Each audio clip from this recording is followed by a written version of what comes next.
And with me right now is Jules Zalin from Third Mutual. Nice to have you here today, sir. Good to see you. And you got a few different topics you want to talk about. So Yes. the first one is board elections, right? Yes, the board elections are coming up sooner than we think. The annual meeting is in October 4th, and anyone that wants, there are 3 board openings.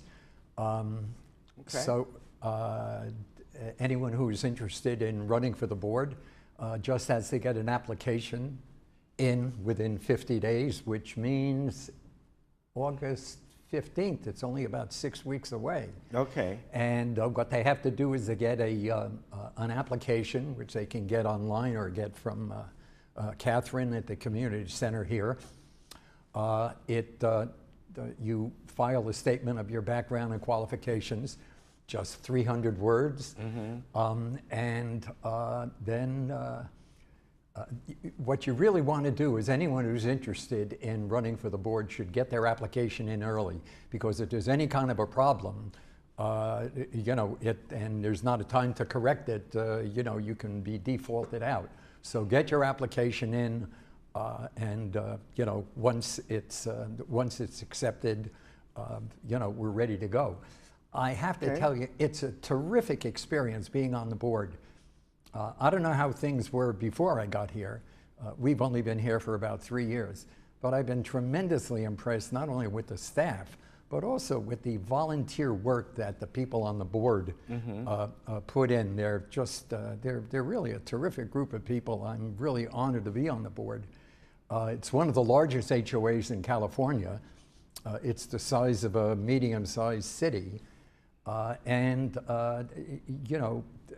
The work they do is just terrific. If you're looking for a challenge, anyone, this is it. It's a terrific experience. You'll never forget it. It'll be a feather in your cap for the rest of your life. It's really terrific working on the board. So if people want to. They can get them now, or they have to wait till August? No, they can get it now. Okay. We want them to, we sign up. Okay. Get your application in, and you don't have to be the biggest vote getter. All you have to do is to get in the top 3. Okay. So it's a terrific experience. The M&C committee is meeting at 1 o'clock in the boardroom this afternoon. And here again, we really need people to come out. There's not enough people that come to our committee meetings. These are, they're making decisions. It's a committee of the whole. I mean, the entire board is part of, is on the M&C committee. We want people to come because, the agenda carves out a time for members' comments. We want the members' comments. We specifically respond to the comments.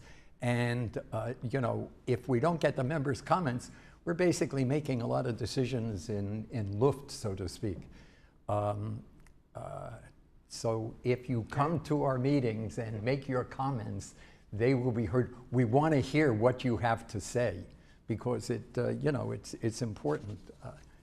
All right, and then coming up, you wanted to talk about landscape in that committee as well. Yeah, the landscape committee, in addition to making recommendations for our board, has a new challenge, and it focuses on an oddity. And the oddity is that we have an English landscape in a Mediterranean landscape situation. The condition that we have, California has a unique landscape. It's a Mediterranean, it's the only state in the union that has a Mediterranean climate. Right. And in fact, it's the only place outside of the Mediterranean rim that actually has that climate. It rains a few months a year, and otherwise it's just plain dry. Right. The problem is that we have an English landscape, which was, I guess you could call it the Downton Abbey syndrome.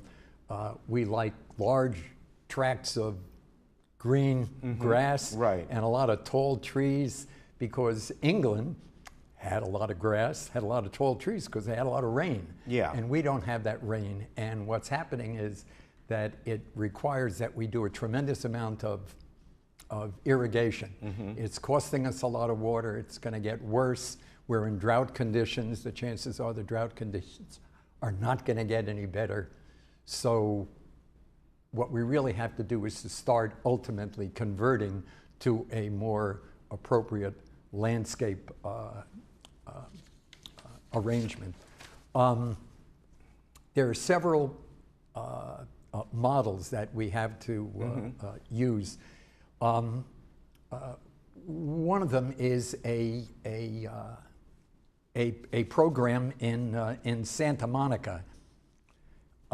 Santa Monica has a demonstration project in which they cut their water usage by 83%. They cut their green waste by half, and they cut their lawn maintenance, their landscape maintenance, by over 60%. So there's money to be saved in addition to water to be saved as well. Yeah. We have one, another, it's not a demonstration project, it's an actual project that's been going on for about 8 years in, I think it's Ocean Ranch.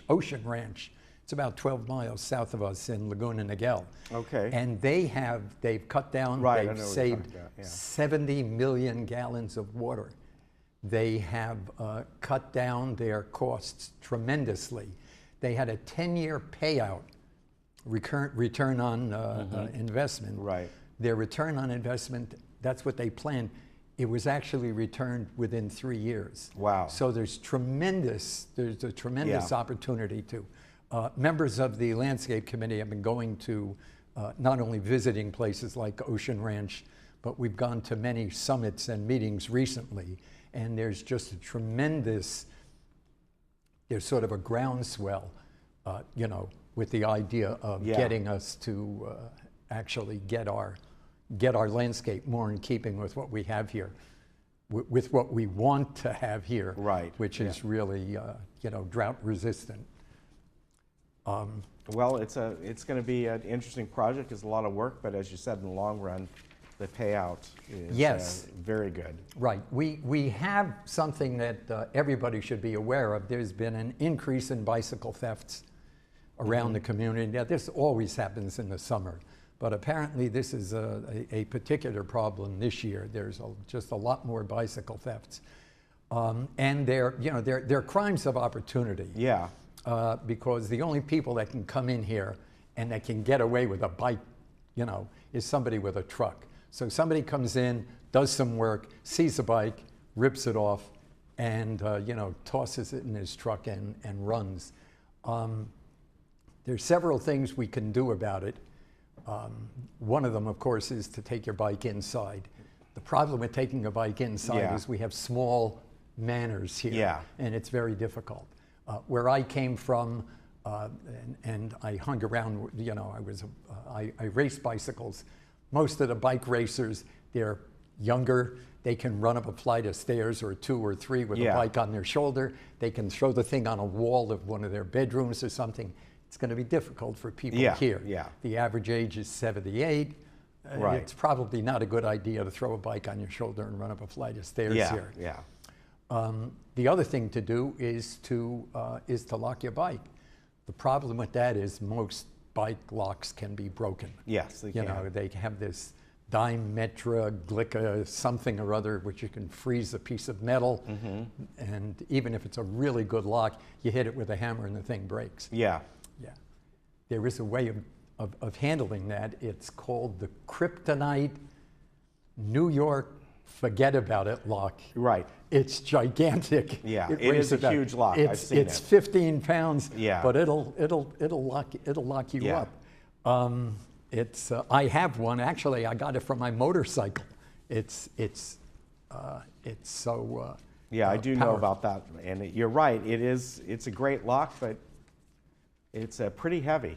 It's extremely heavy. Yeah. But of course, people here are not going to carry around the lock to lock it up somewhere else.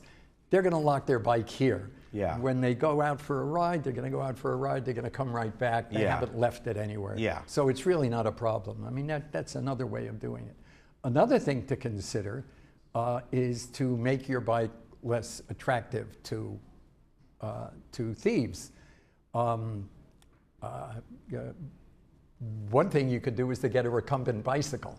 You get a recumbent bicycle, there's very little, there's a much smaller market for a recumbent bike.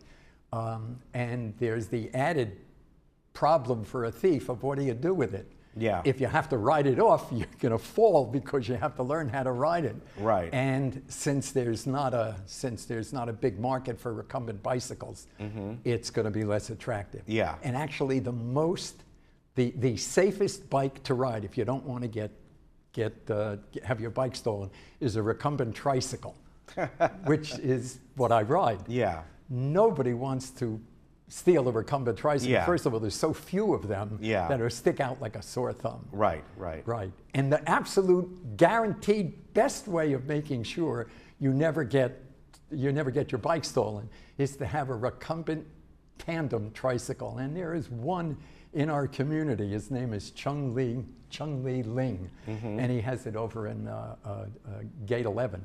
It weighs a ton. Yeah. So, Wow. you know, I can see that anybody trying to steal Well, a bike. I guess for most people, though, just lock up your bike or have it in an area where it's difficult to get to.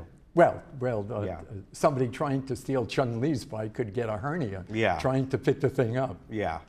But that's... Well, I'm glad you brought it to everybody's attention. I didn't realize there were a lot of bike thefts. So. Oh, they're one of the guys in our bike club bought a bicycle 2 or 3 weeks ago, put it in his carport, locked it up, and it was gone in an hour.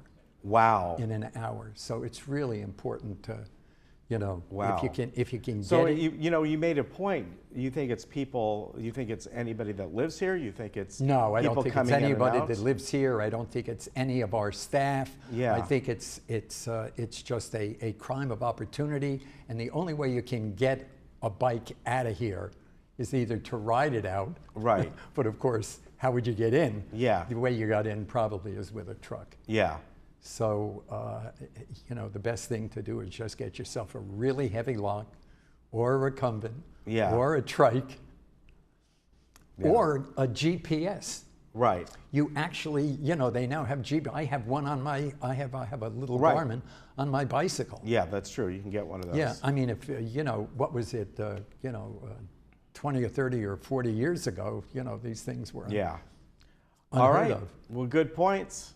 I appreciate you coming on. Anything else you want to add today? No, I think the important thing is very important to get your application in for, you know, for the board quickly and come to our meetings, because those meetings will help us determine make the decisions that are that run our community, and this is a great community. Very good. I appreciate you coming on. Thank you, sir. It's a pleasure. All right. Keep your bike locked, right? Thank you. All right. We'll be right back.